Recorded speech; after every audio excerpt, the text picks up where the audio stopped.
Ahojte priatelia, včera ste sa mi smiali, že som tučné brúško, tak ja vám chcem povedať len toľko, že každý nech má také brúško, aké má, aké chce mať. Je to úplne jedno, proste sú aj tučné ľudia, sú aj obezitné ľudia. Ja som spokojný sám so sebou, ako vyzerám, nesťažujem si. Nemali by ste smiať jeden druhému na základe toho, kto má aké brúško, ale kto má čo v hlave a ja hodnotím to tak, že vy v hlave veľa asi nemáte, tak mali by ste zapracovať na tom, lebo nedopadne dobre s vami nič.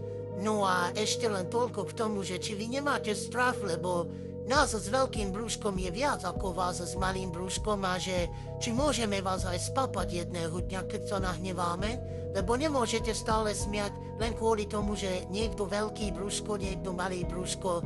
Teraz ja môžem báť o svoj život, že môj majiteľ by ma chcel schudnúť a ja vymiznem z tejto planéty, že vďaka vám, lebo museli ste smiať.